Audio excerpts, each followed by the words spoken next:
So I wanted to show you all how you crochet this particular hair into your braids, because this hair is very much different. It's a lot softer and the texture is a lot different than the free tress go-go curl.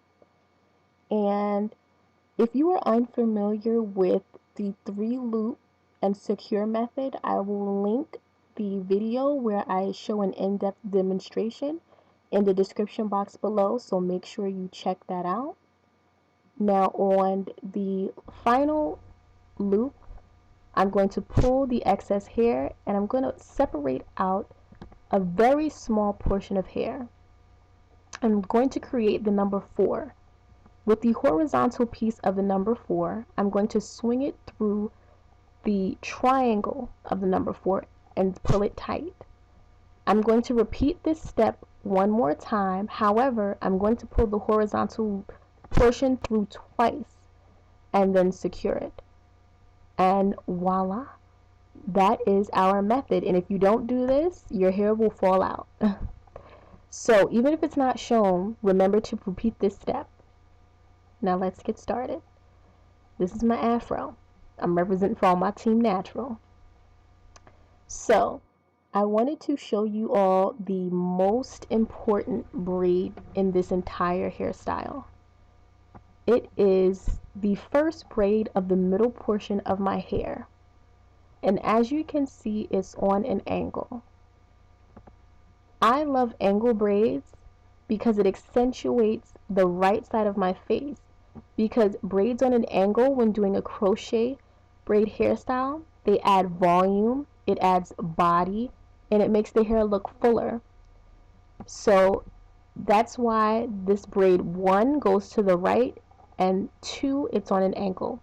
It all has a purpose, really.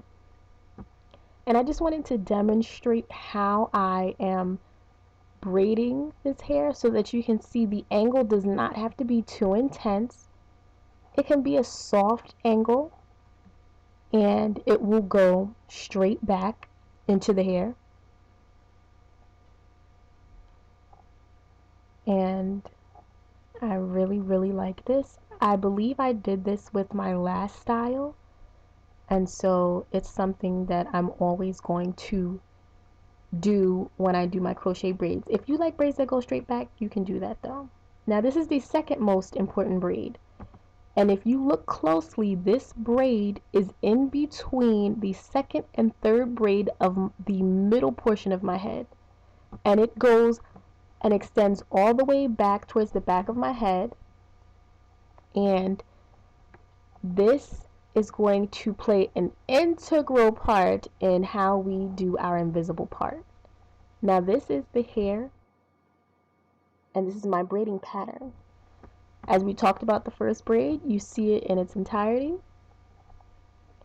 And then the second most important braid, you see it in its entirety. And this is going to help create that nice invisible part for us. Yes. Now a lot of people ask me, how do I wear my crochet braids up? I definitely don't wear them up, but if you wanted to wear them up, I think braiding your braids towards the back into one larger braid is a great way to help you achieve an updo or a ponytail for your crochet braids. So consider that. Now today we're using different hair. Model, but of course this hair is a dream. It is called Swirl curl, and as you can see, it is a wavier type of hair. Look at the luster on this hair. It's super soft and it's sexy hair. Like, I had to kiss it. It's just awesome. And I'm just showing you how I separate the hair because I think that's important. You guys might run into tangles, and I really don't want that for you guys. So just be very gentle. And this is the hair that I'll use for the back of my head. And I'm just going to cut it in half because it's going to be shortest in the back. And I'm just separating out my first piece. If you use mousse, this is what you'll get. This is trash.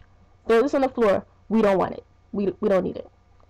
Now, as you can see, I'm about 95% done with my hair. But I wanted to demonstrate how important it is to push all of your hair backwards so that you can see any braids and what needs to be filled in so you can make for a fuller look. This hair has to be full and it has to be voluminous. So this is a great way to help you do that. Yeah. And remember to do the first method I showed you.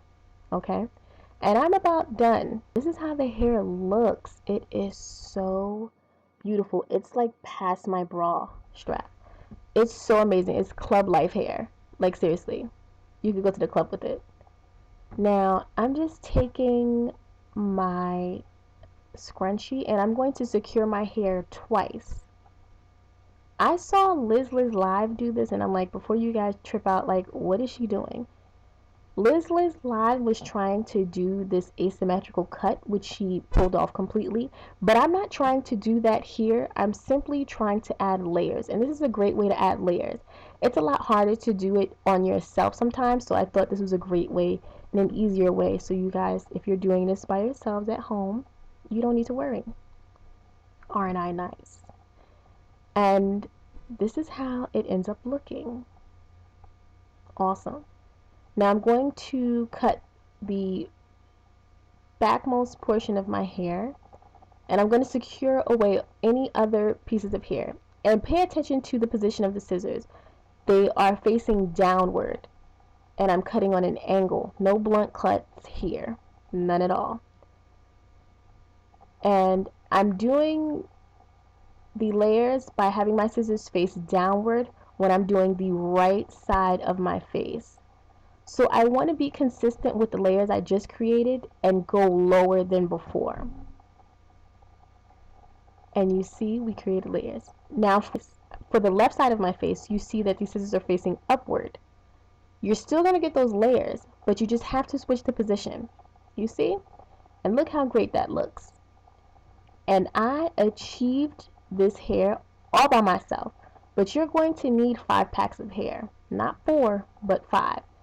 And I love this hair. So I hope you guys love this tutorial. Thank you so much for viewing. And if you have any questions, leave them below. Rate, comment, and subscribe. Until later. Mwah.